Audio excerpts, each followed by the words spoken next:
بسم اللہ الرحمن الرحیم۔ رسول کریم صلی اللہ علیہ وآلہ وسلم کی زندگی کا ایک ایسا واقعہ بھی ہے جو انسانوں کے دلوں کو جھنجھوڑ کے رکھ دیتا ہے۔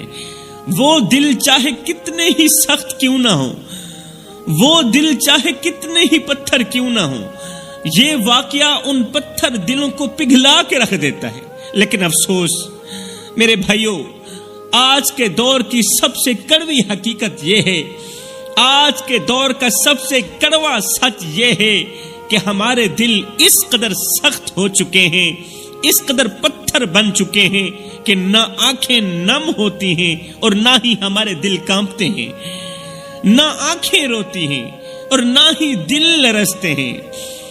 اگر آج ہمارے دل پتھر نہ ہوتے تو غریب اللہ کے دربار میں اپنی غربت کا شکوہ نہ کرتے، بلکہ ہم ان کے دردوں کو محسوس کرتے، غریبوں کا سہارا بنتے، ان کے دکھوں کو اپنے دکھڑے سمجھتے، ان کے دردوں کو اپنے درد سمجھتے۔ اگر ہمارے دل پتھر نہ ہوتے تو یتیم بچے بھوکے پیٹ رات نہ گزارتے، بھوکے پیٹ ہرگز نہ سوتے، اور نہ ہی ان کے آنسو ہماری بے حسی کا ماتم کرتے۔ اگر ہمارے دل پتھر نہ ہوتے تو ماں باپ اپنی اولاد کی سنگ دلی پر آنکھیں نم کر کے ہرگز نہ سوتے، رو کر ہرگز نہ سوتے۔ اگر ہمارے دل موم ہوتے تو ہم اپنی بہنوں کی عزت کو پامال ہوتے دیکھ کر خاموشی ہرگز اختیار نہ کرتے۔ اگر ہمارے دل زندہ ہوتے تو زخمی انسان سڑک پر تڑپتا ہرگز نہ دیکھتے، اور نہ ہی ہم بے حسی کے ساتھ انہیں نظر انداز کر کے گزرتے۔ اگر ہمارے دل زندہ ہوتے تو ہماری دولت دوسروں کی بھوک مٹانے کے لیے ضرور استعمال ہوتی۔ اگر ہمارے دل زندہ ہوتے تو، اگر ہمارے دل موم ہوتے تو ہماری دولت، ہماری جائیداد غریبوں کی بھوک مٹانے کے لیے ضرور استعمال ہوتی، ہر حال میں استعمال ہوتی۔ اگر آج ہمارے دل واقعی زندہ ہوتے تو قرآن کی ہر ایک آیات ہمارے دلوں کو چیر دیتی۔ اگر ہمارے دل زندہ ہوتے تو قرآن کی ہر چھوٹی بڑی آیات ہمارے دل کو چیر کے رکھ دیتی۔ لیکن آج ہم نے اپنے دل کو اس قدر سخت بنا لیا ہے، ہم نے اپنے دلوں کو اس قدر پتھر بنا لیا ہے کہ اللہ کی پکڑ کا خوف ہی نہیں رہا، سرے سے خوف اٹھ گیا ہے۔ تو فرمایا رسول کریم صلی اللہ علیہ وسلم کی زندگی کا یہ واقعہ پتھر دلوں کو نرم کر دیتا ہے۔ پوچھا گیا یا رسول اللہ، اگر دل پتھر بن جائیں تو ان پتھر دلوں کو نرم کرنے کا کوئی طریقہ بتا دیں، کوئی نسخہ بتا دیں۔ تو میرے رسول کریم نے فرمایا، جب دیکھو کہ تمہارے دل پتھر ہو گئے ہیں، پتھر بن گئے ہیں، تو فرمایا یتیموں کو کھانا کھلانا، مسکینوں کو کھانا کھلانا، یتیموں کے سروں پر شفقت بھرا ہاتھ رکھنا، غریبوں کی مدد کرنا، انشاءاللہ پھر دیکھنا تمہارے پتھر دل موم ہو جائیں گے۔ اور موم دل ہی اللہ تعالیٰ کو بہت زیادہ پسند ہے۔ یہ واقعہ طائف کے سفر کا ہے نوجوانوں۔ جب میرے رسول کریم صلی اللہ علیہ وسلم مکہ میں کفار کے ظلم سے تنگ آ گئے تو طائف کا سفر شروع کیا۔ جب آپ کفار کے ظلم سے تنگ آ گئے نا مکہ کی سرزمین پر، تو میرے رسول کریم نے طائف کا سفر جاری کیا، اس امید پر کہ وہاں کے لوگ اسلام قبول کر لیں اور اللہ کے ہو جائیں۔ لیکن طائف کے سرداروں نے نہ صرف آپ کی بات سننے سے انکار کیا، بلکہ اپنے غلاموں اور بچوں کو میرے رسول کریم صلی اللہ علیہ وسلم کے پیچھے لگا دیا۔ وہ غلام اور بچے میرے رسول کریم صلی اللہ علیہ وسلم پر پتھر برسانے لگے، آپ کو تکلیفیں دینے لگے، آپ کو دکھ دینے لگے، آپ کو درد دینے لگے۔ پتھروں کی بارش اتنی شدید تھی، ان غلاموں نے، ان بچوں نے اس قدر پتھروں کی بارش برسائی، یہ پتھروں کی بارش اس قدر شدید تھی کہ میرے رسول کریم صلی اللہ علیہ وسلم کی نالین مبارک خون سے بھر گئی۔ اور جسم مبارک زخموں سے چور ہو گیا، تھکن کی وجہ سے درد کی وجہ سے میرے کریم نبی ایک باغ کے سائے میں جا بیٹھے۔ ایک باغ تھا، باغ کے سائے میں جا بیٹھے۔ اتنے میں اللہ کے حکم سے حضرت سیدنا جبریل علیہ السلام رسول کریم صلی اللہ علیہ وسلم کی خدمت میں حاضر ہوئے اور عرض کی، یا رسول اللہ، اگر آپ حکم دیں تو میں ان پہاڑوں کو ان ظالموں پر گرا دوں جنہوں نے آپ پر طرح طرح کے ظلم کیے ہیں۔ یا رسول اللہ، میں وہ جبریل ہوں جس نے اللہ کے حکم سے فرعون کے تخت کو خاک میں ملا دیا۔ میں وہ جبریل ہوں جس نے نمرود کا تکبر اور فخر چکنا چور کر دیا۔ یا رسول اللہ، میں وہ جبریل ہوں جس نے قوم عاد کی سرکشی کو ان کے عبرت ناک انجام تک پہنچا دیا۔ میں وہ جبریل ہوں جس نے قوم لوط کی بستی کو آسمان تک اٹھا کر پھر زمین پر پٹک دیا، الٹ دیا۔ یا رسول اللہ، میں وہ جبریل ہوں جس نے سمندر کے پانیوں کو پھاڑ کر بنی اسرائیل کے لیے راستہ بنایا، جس نے سمندر کے پانی کو پھاڑ کر حضرت موسیٰ علیہ السلام کے لیے راستہ بنایا اور موسیٰ علیہ السلام کے دشمنوں کو اسی پانی کے اندر غرق کر دیا۔ یا رسول اللہ، میں وہ جبریل ہوں جو اللہ کے حکم سے پوری زمین کو الٹ سکتا ہے۔ اللہ نے میں جبریل کو اس قدر طاقت دی ہے، اس قدر قوت دی ہے کہ میں 1 سیکنڈ کے اندر اللہ کی دی ہوئی طاقت سے پوری زمین کو الٹ سکتا ہوں، اور یہ پہاڑ میرے سامنے کیا ہے؟ اور آج اگر آپ اجازت دیں یا رسول اللہ، آج اگر آپ اجازت دیں تو یہ پہاڑ ان ظالموں پر گرا دوں جن ظالموں نے آپ پر طرح طرح کی ظلم کی، آپ کو پتھر مارے، آپ کو گالیاں دی۔ اللہ اکبر۔ جبریل علیہ السلام کی یہ بات سن کر رسول کریم صلی اللہ علیہ وسلم نے دعا کے لیے ہاتھ اٹھائے۔ سبحان اللہ۔ رسول کریم نے دعا کے لیے ہاتھ اٹھائے، صحابہ کرام کے چہروں پر خوشی کے آثار نمایاں ہونے لگے، صحابہ کرام خوش ہونے لگے، اور وہ دل ہی دل میں خوشی سے ایک دوسرے کو دیکھنے لگے اور سوچنے لگے، صحابہ کرام سوچنے لگے کہ ابھی اللہ کے رسول دعا کریں گے اور ظلم کرنے والے اپنے انجام کو پہنچ جائیں گے، ابھی ہم ظالموں کی تباہی کا منظر دیکھیں گے اپنی آنکھوں سے، ابھی اللہ کا ترازو انصاف پر اترے گا اور حق کو باطل کا فیصلہ ہو جائے گا۔ کیونکہ حضور کے صحابہ جانتے تھے، صحابہ کرام جانتے تھے کہ اللہ کے رسول صلی اللہ علیہ وسلم جو بھی دعا مانگتے ہیں وہ فوراً پوری ہوتی ہے، وہ فوراً ہی قبولیت کے دروازے تک پہنچتی ہے۔ صحابہ ان واقعات کو یاد کر رہے تھے، نبی کے صحابہ ان لمحات کو، ان واقعات کو، ان مناظر کو یاد کر رہے تھے کہ رسول کریم صلی اللہ علیہ وسلم نے فلاں جگہ دعا کی تھی تو فوراً بارش برسنے لگی، قحط پڑ گیا تھا، جانور بھوک سے مر رہے تھے، رسول کریم نے فلاں جگہ کھڑے ہو کر دعا مانگی، فوراً بارش برسنے لگی، فلاں موقع پر دشمن کے حق میں بد دعا کی تو اللہ کا عذاب فوراً نازل ہوا اور دشمن صفائے ہستی سے مٹ گیا، فلاں جنگ میں رسول کریم نے مدد کی درخواست کی، دعا مانگی تو آسمان سے فرشتے اترے مدد کے لیے۔ اب صحابہ اس لمحے کے منتظر تھے کہ جب ظالموں کا نام و نشان مٹنے والا تھا اور حق کا پرچم بلند ہونے والا تھا، کہ ابھی اللہ کے رسول دعا کریں گے اور سب ظالم صفائے ہستی سے مٹ جائیں گے، سب ظالم صفائے ہستی سے مٹ جائیں گے، میرے نبی کو دکھ دینے والے، میرے نبی کو درد دینے والے صفائے ہستی سے مٹ جائیں گے، جہنم واصل ہو جائیں گے، ابھی رسول کریم دعا کریں گے۔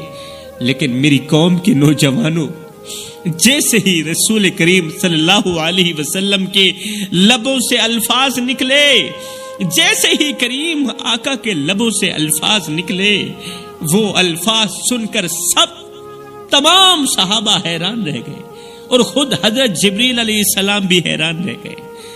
تمام صحابہ یہ الفاظ سن کر حیران رہ گئے، اللہ کے نوری فرشتے حیران رہ گئے۔ وہ کون سا جملہ تھا، وہ کون سے الفاظ تھے؟ بجائے بد دعا کرنے کے میرے رسول کریم نے فرمایا، یا اللہ میری قوم کو معاف کر دے، رب ہب لی امتی، اللہ میری امت کو معاف کر دے، انہیں ہدایت دے، کیونکہ یہ نادان ہیں، یہ ان پڑھ ہیں، یہ نہیں جانتے کہ ہم کیا کر رہے ہیں۔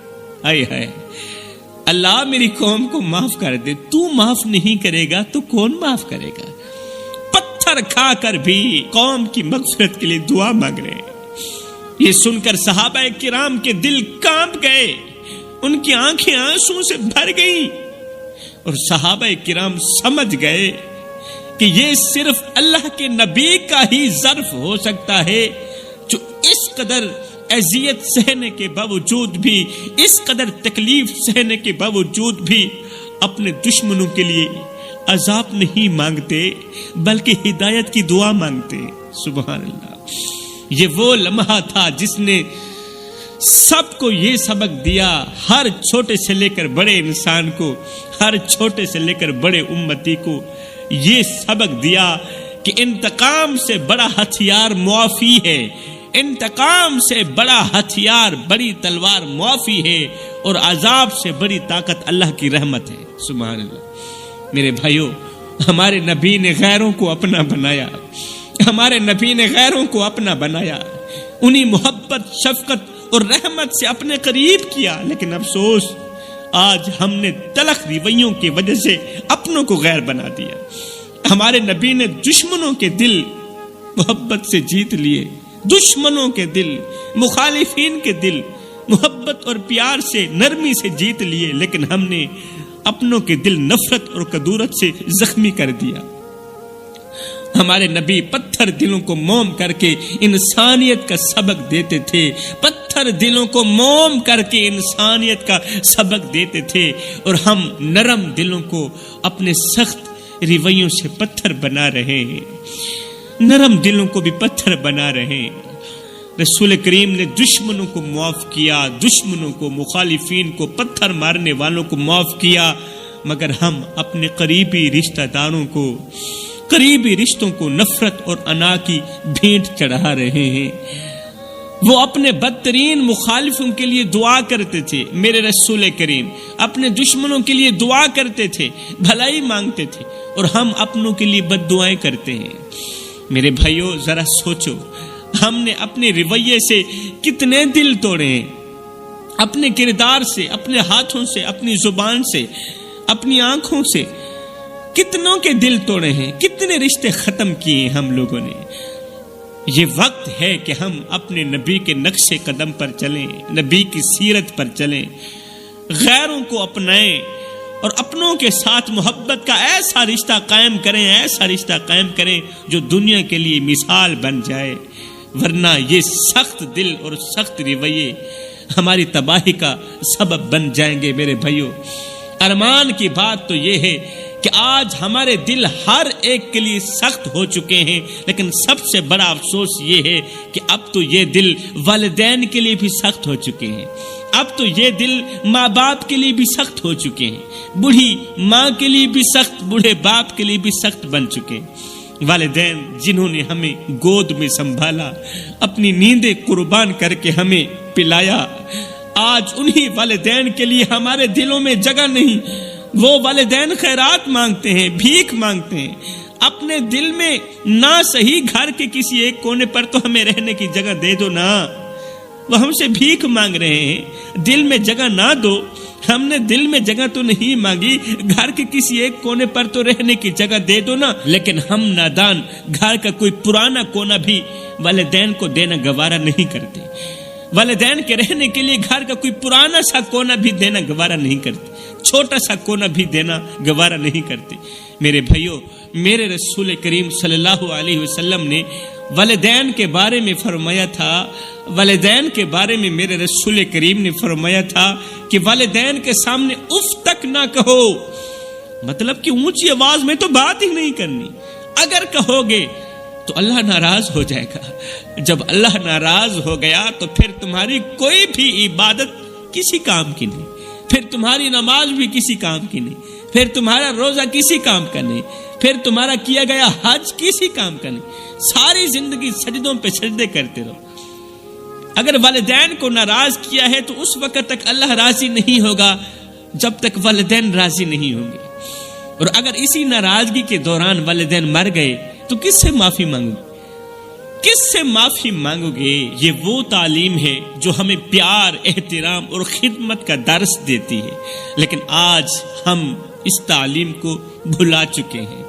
آج جب ہم سوشل میڈیا کھولتے ہیں، موبائل کھولتے ہیں تو دل دہلا دینے والے مناظر دیکھنے کو ملتے ہیں۔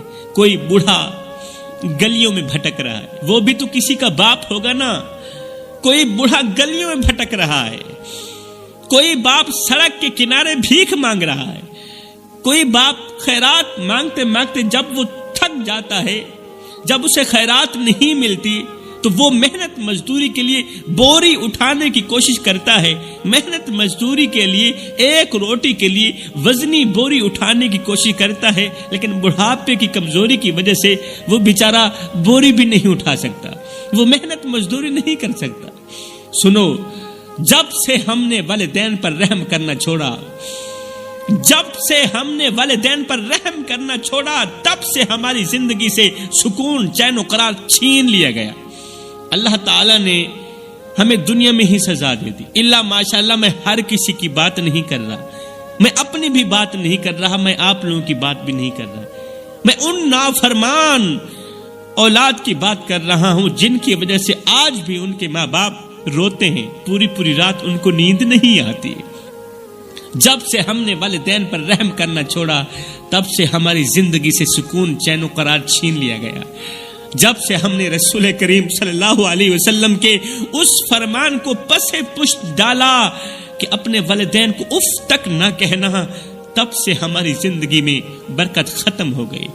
جب سے ہم نے والدین کے سامنے چیخنا اور چلانا شروع کیا، ہائے ہائے، تب سے ہم اپنی ہی پریشانیوں کی دلدل میں پھنستے چلے گئے، اور اس دلدل میں ایسے پھنسے کہ باہر نکلنے کا کوئی راستہ ہی نہ ملا۔ آج ہمارے پاس مال تو ہے، دولت تو ہے، عیش و آرام کی تمام سہولتیں موجود ہیں، مگر سکون دل سے روٹ چکا ہے، چین و قرار روٹ چکا ہے۔ آج ہمارے گھر تو بڑے ہیں مگر دل کی دنیا بہت چھوٹی ہے، اور وہی چھوٹی دنیا بھی اجڑی ہوئی ہے۔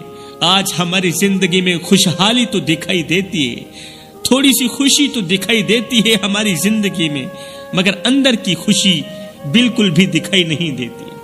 اندر دکھوں کے انبار ہیں، دردوں کے انبار ہیں، ہر ایک انسان پریشان ہی پریشان حال دکھائی دیتا ہے۔ اس وقت کو یاد کرو میرے بھائیو، جب ہم گھر کے اندر قدم رکھتے تھے اور سب سے پہلا جملہ جو ہماری زبان سے نکلتا تھا، جو ہمارے منہ سے نکلتا تھا، وہ یہ تھا کہ امی کہاں ہیں، ابو کہاں ہیں۔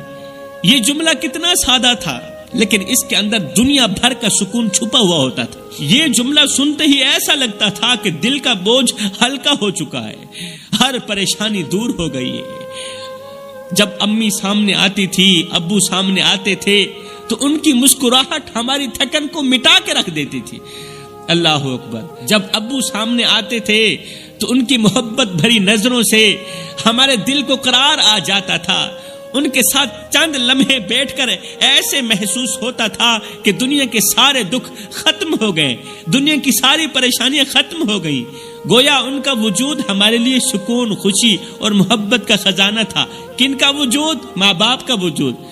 کن کا وجود؟ بوڑھے والدین کا وجود۔ لیکن افسوس، آج ہمارے پاس مال و دولت تو ہے، بڑے گھر تو ہیں، بڑی گاڑیاں تو ہیں، آسائشوں کے انبار ہیں ہمارے پاس، مگر وہ سکون دینے والا جملہ ختم ہو گیا ہے۔ ہمارے پاس اس وقت دنیا جہان کی ہر ایک نعمت موجود ہے، مگر وہ سکون دینے والا جملہ ختم ہو گیا ہے جو ہماری تمام ٹینشنیں ختم کر دیتا تھا۔ جب گھر کے اندر داخل ہوتے ہی ہماری زبان سے بے ساختہ جملہ نکلتا تھا، امی کہاں ہیں، ابو کہاں ہیں؟ آج ہم جب گھر میں داخل ہوتے ہیں تو نہ امی کو پکارنے کی عادت رہ گئی، نہ ابو کو ڈھونڈنے کی عادت رہ گئی۔